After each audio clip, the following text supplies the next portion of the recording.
Hi, I'm Gabriel, and this is Learning English Path. And in this lesson, I'm going to teach you how to answer the interview question, what's your biggest weakness?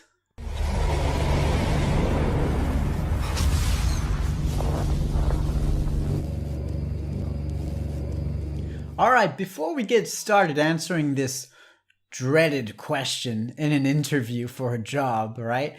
Make sure you subscribe to this channel to get more lessons like this, because I'm always delivering to you more excellent English lessons no matter what stage of the path you're on, okay? And if you like this video, please give it a like and comment below. It really helps the channel, really helps me to give you more and more high quality English lessons. All right, so this question, what's your biggest weakness? I remember many years ago, right, when I was at not even at university, when I was a kid before university, I applied for a job and I got into a group interview.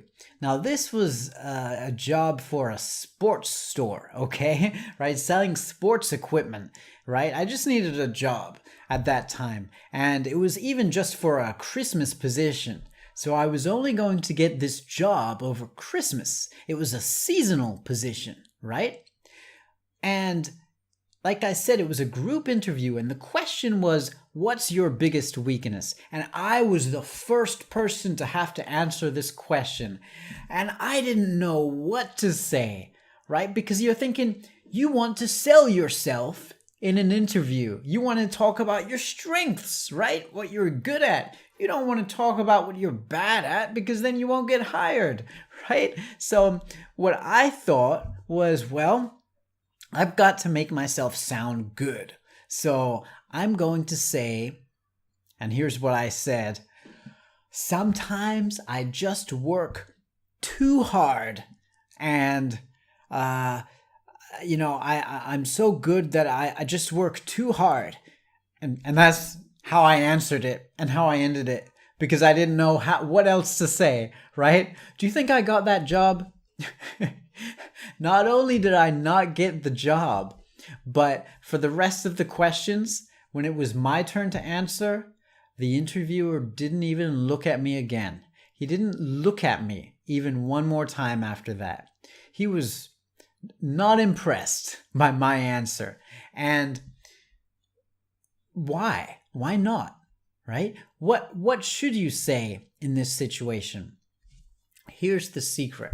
This is an opportunity for you to show that you are a continuous learner, that you are still on the path of learning, okay? No matter what the job is, you're still on the path of learning.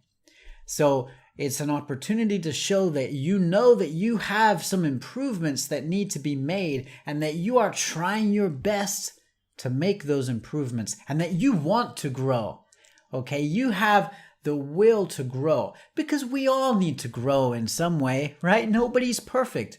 We're all still on that path.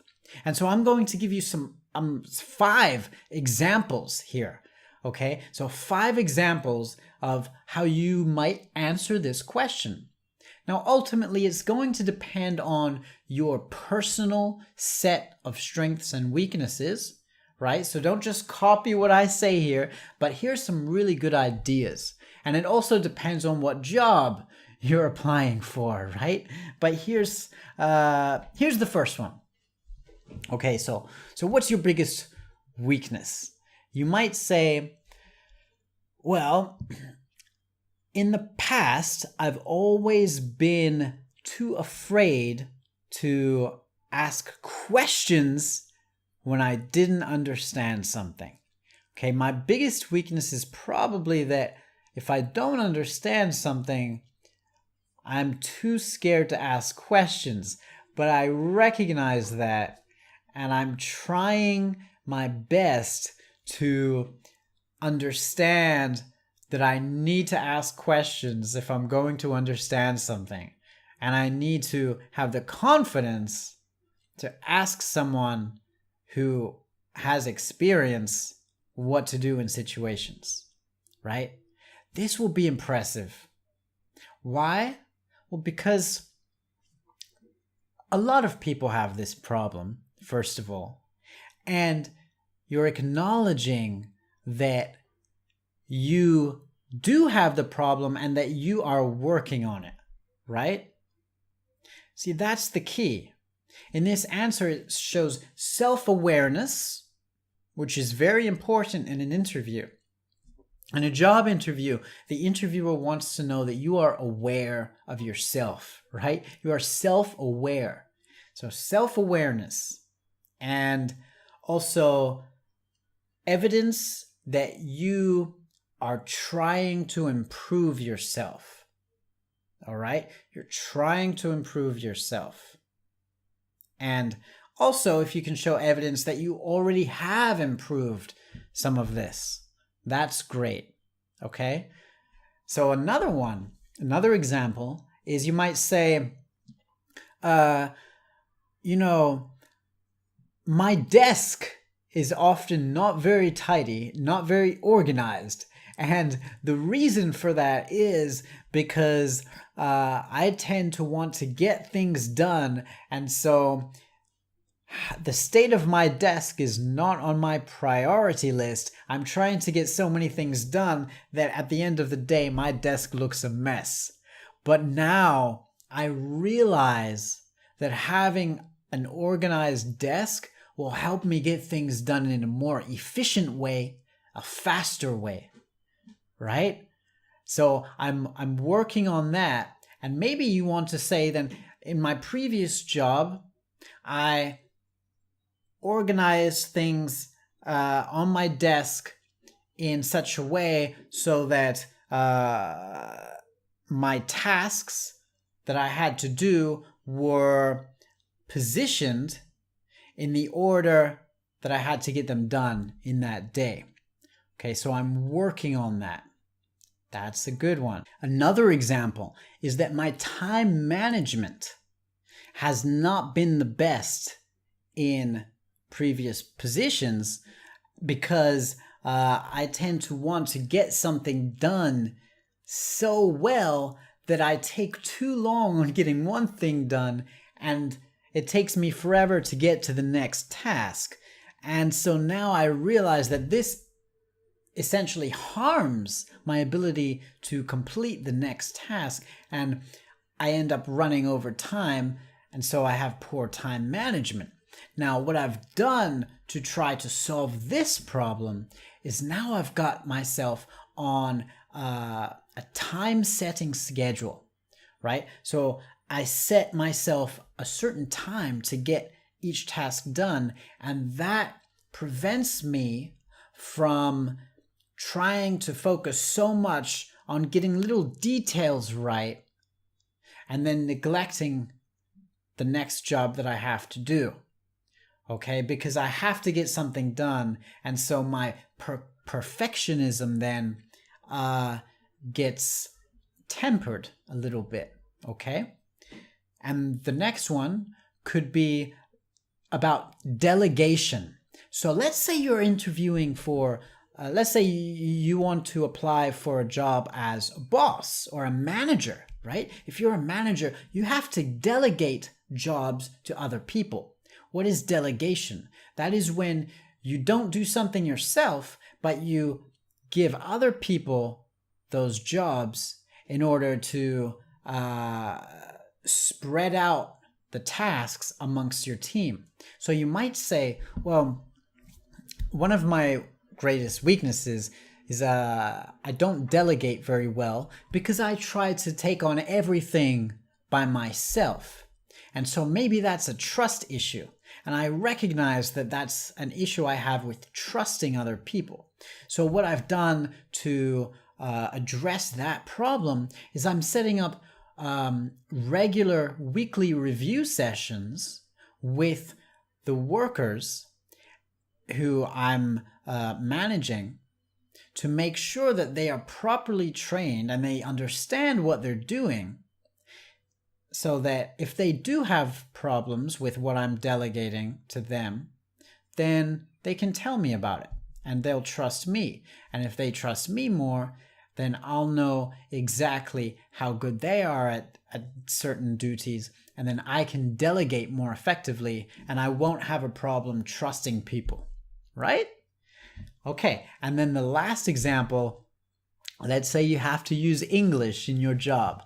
Then you might say, well, I understand English and I'm confident speaking English in everyday conversation, but when it comes to business language and professional language, I lose confidence in myself, and I'm not so sure that I can communicate very effectively in a formal language. However, I know this, and so I've recently enrolled in a course, right? In a course to learn business English. So I'm growing myself, right? I'm investing in myself to become better. The interviewers will love this, okay? So that's the final example. And you might be thinking, well, what if I want to invest in myself to learn more of this business English and become better at interviewing skills and language in negotiations and in meetings and in email and customer service? What about all of that? Well, I have a course just right for you on learning business English, and it covers all of those things. All right. It covers all of those things that you would want to know how to communicate with people in English in a business or professional environment. All right. So if you're interested, here's the course. I'll show you a trailer, and the link below, if you click the link below, you will get this course at the best price. Okay. Keep learning, my friend, and keep going. Doing business in English can be a painful process if you don't know business English language. I've been in business and in the English language industry for many years. Not only was I an English teacher, but I was the director of a school in China, which meant that I was doing business with the investor and with lots of other managers and cross-departmental business and business with customers for years as well. Okay, so I understand business and I certainly understand the English language very well. So what I want to do is help you to understand what to say, what not to say, and how to do business in English. Whether you're in a meeting or you want to secure a client, or whether you want to negotiate, or you want to pass an interview, or you want to interview someone else, or maybe all you want to do is write good emails. I can teach you how to do all of that because I've been teaching people how to do that for years. I've done business all around the world now, in China, and now I've got my own business with international clients, and I understand when someone is trying to communicate something in English, but they just don't come off right. And when you make the mistake of sounding rude in English or saying the wrong thing, it costs money. And when your business English starts costing you money, that's when you really need to invest in yourself. And there's just a few little things that you need to know to get it right. You don't have to be perfect and understand exactly all the different tiny little terms and buy yourself 3 textbooks to learn all the business language. You don't need that. You just need to sound like you understand what you're talking about, as I'm sure you do in your own language. So just make a small investment for yourself so that you can really do business and do business well in English. I'm Gabriel Wallace. I'm the creator of Learning English Path, and I'm here to help you on your path with learning English wherever it leads. And in this case, I want to teach you how to talk business.